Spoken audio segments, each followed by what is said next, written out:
दुनिया के 7 अजूबों में से एक अजूबा ताजमहल को कहा जाता है। ताजमहल को शाहजहां ने मुमताज़ के यादों में बनवाया था। ताजमहल को बनवाने की शुरुआत 1632 से 1648 तक चली। यह आगरा स्थित यमुना नदी के किनारे 17 हेक्टेयर क्षेत्रफल में फैला हुआ है। आपने यकीनन कई बार ताजमहल का दीदार किया होगा, लेकिन आज आप 22 बंद कमरों से जुड़े कुछ रोचक तथ्यों के बारे में जानेंगे। कहा जाता है कि संगमरमर से बना ताजमहल मुख्य तौर पर इस्लामी, तुर्की और फारसी वास्तुशिल्प कलाओं का प्रतिनिधित्व करता है, लेकिन हाल ही में ताजमहल में बंद 22 कमरों का ताज़ा मामला सामने उठा है, जिसको लेकर कई तरह के विवाद उठ रहे हैं। पर क्या आपको पता है ताजमहल के बंद 22 कमरों के पीछे की कहानी? अगर नहीं तो आइए जानते हैं। ताजमहल का एक हिस्सा ऐसा भी है जो कई सालों से बंद है। जी हाँ, ताजमहल के मुख्य मकबरे और चमेली फर्श के नीचे 22 कमरे हैं, जिसका दीदार अब तक किसी ने नहीं किया।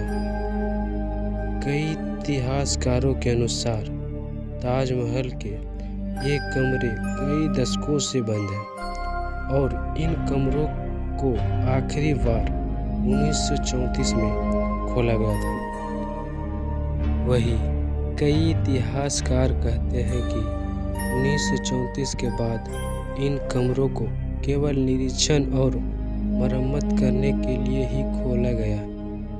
ताजमहल की कई पहली मंजिल पर भी कई कमरे बनाए गए हैं, लेकिन इस ओर जाने वाली 2 सीढ़ियां शाहजहां के समय से ही बंद हैं। कई इतिहासकारों का मानना है कि इन बंद कमरों में कई हिंदू मूर्तियां और शिलालेख मौजूद हैं। इसलिए याचिकाकर्ता ने भारतीय पुरातत्व सर्वेक्षण को इजाज़त मांगी है कि वे ताजमहल के अंदर 22 कमरे खोलें, जिससे यह मालूम चल सके कि वहाँ हिंदू मूर्तियाँ और शिलालेख हैं या फिर नहीं।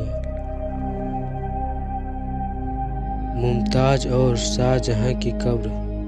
ताजमहल को लेकर दावा किया जाता है कि 700 से अधिक ऐसे सबूत मौजूद हैं जो इसे मंदिर इमारत घोषित करते हैं।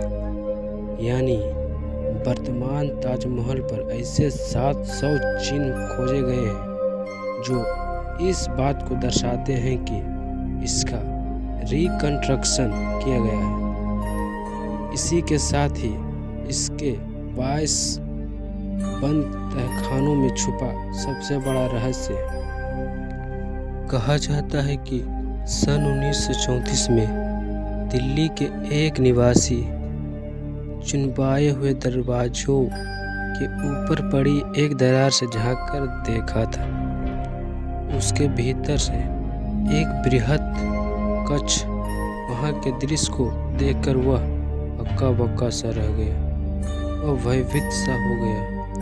वहाँ बीचों बीच भगवान शिव का चित्र था, जिसका सिर कटा हुआ था, और उसके चारों ओर बहुत सारी मूर्तियां का जमावड़ा था। कई इतिहासकारों का मानना है कि इन बंद कमरों में कई हिंदू मूर्तियां और शिलालेख मौजूद हैं। इसलिए याचिकाकर्ता ने भारतीय पुरातत्व सर्वेक्षण को इजाज़त मांगी है कि वे ताजमहल के अंदर 22 कमरे खोलें, जिससे ये मालूम चल सके कि वहाँ हिंदू मूर्तियां और शिलालेख हैं या फिर नहीं है। लेकिन इलाहाबाद हाई कोर्ट की लखनऊ बेंच ने इन 22 कमरों को खोलने की मांग वाली जनहित याचिका को खारिज कर दिया।